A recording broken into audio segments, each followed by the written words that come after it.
qual você diria que é a relação do alimento com a nossa cognição, assim, com o nosso cérebro, com a nossa capacidade de viver uma vida melhor? Enorme. Enorme. Por causa da questão do intestino, né, também. Interessante isso, né, do intestino. O eixo intestino-cérebro, assim, a gente fala que intestino-cérebro, né? Então pensa que é uma via que é só intestino para o cérebro, mas tem uma via de mão dupla, né? Então também vem do cérebro para o intestino. Então, por exemplo, uma pessoa... E por que eu te falei na questão da ansiedade, né? Só voltando um pouco. Uma pessoa que... Você já viu algum caso de uma pessoa que tem TAG, transtorno da ansiedade generalizada, quando ela tem um ataque?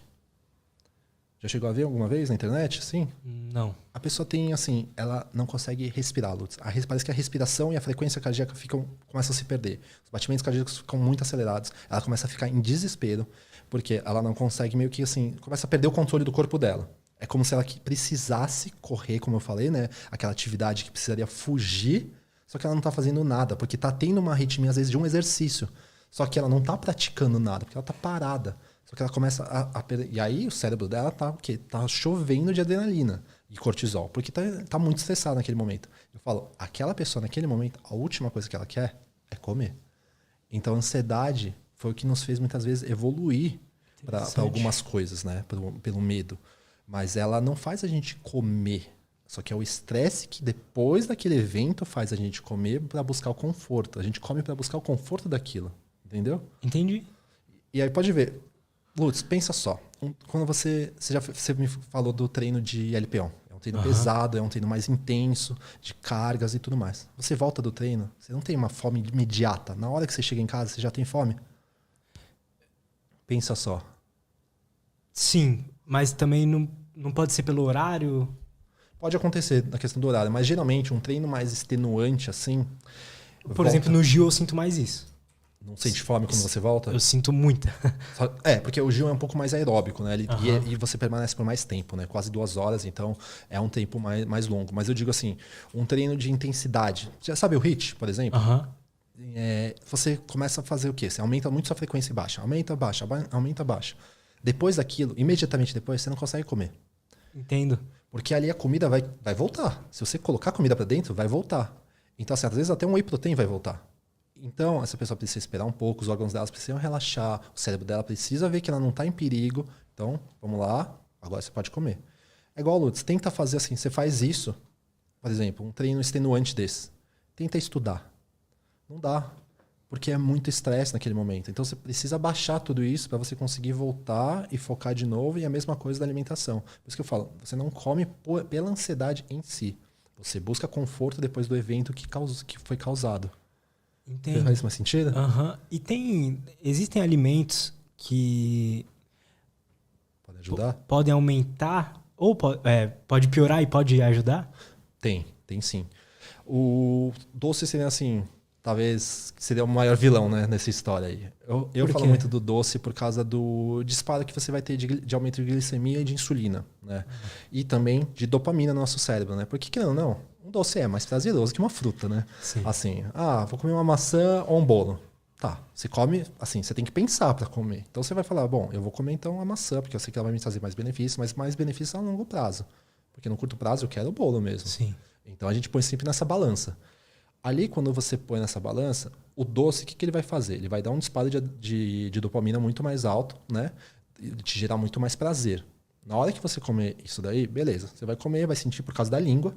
Você sentiu isso. Aí, quando você come o doce e ele passa e começa a se absorver no seu intestino, ele vai dar mais um disparo de dopamina no seu cérebro. Esse segundo disparo é um construtor de hábitos.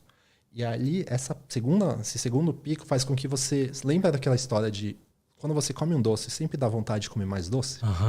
É justamente por causa disso. E pode perceber que o próximo doce tem que ser mais doce que o anterior. Tipo, se você comer um bolo de chocolate, o próximo você vai pegar mais um bolo e uma bola de sorvete. Você vai pegar mais um bolo, uma bola de sorvete e vai pôr calda em cima. E você vê que a cada etapa você vai querer um negócio que venha mais um negócio muito mais doce na próxima vez. Você não vai parar de comer o bolo e vai pegar a maçã. Entendeu? Porque você não vai conseguir mais fazer isso. Porque, como eu falei, seu cérebro foi dando esses disparos e aí o que é um problema? Você cria justamente essa construção do hábito, muitas vezes, na questão do doce. Então você aprende, por exemplo, que é muito comum, eu não consigo almoçar sem comer um doce depois. Mas assim, você não consegue porque você construiu isso de alguma maneira. Pode ser de uma frequência, né, de um comportamento mais atual, às vezes por causa de um ambiente mais estressante de um trabalho, ou pode ter sido construído há anos. E eu vou te falar, assim, construção de anos que isso pode vir. Lutz, eu não sei se você foi uma criança difícil de comer. Sim, muito. Muito. Eu comecei a comer salada esse ano, no começo do ano. Então... eu era um lixo E pra comida. Você gostava de doce quando você era criança? Gostava. Mas eu sempre fui mais salgado. Mas eu gostava de doce pra caralho. Você deve... Não sei se você conhece algum amigo, ou você já deve conhecer essa história, né? Que as mães às vezes falam assim, você só vai levantar da mesa quando você limpar o prato. Aí beleza, Sim. A criança às vezes força a comer aquilo. Você só vai comer a sobremesa quando você terminar de comer esse prato. Então ela entende que, beleza, eu vou comer esse prato, mesmo não querendo, mas porque eu vou ganhar uma recompensa. Aí a gente vê que tem a parte da neurociência, tudo envolvido, né? Só que ali, quando você é criança e faz isso, uma vez você vai fazendo automático. E a mãe também, eu falo para muitas mães que eu tenho na consultoria e tal, vocês não são culpadas por, não se põe uma culpa, porque eu sei que criança é difícil de comer. E aí você, às vezes, na hora ali, você tem que comer logo, come e tal. Então, meio que de qualquer jeito, assim, né? Então, naquele momento, para aquela criança, foi onde ela, às vezes, aprendeu que, bom, depois que eu comer, eu ganho a minha recompensa.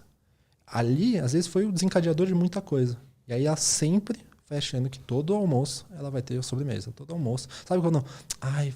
falta um docinho depois do almoço. Falta um docinho depois do almoço. Às vezes foi construído lá atrás.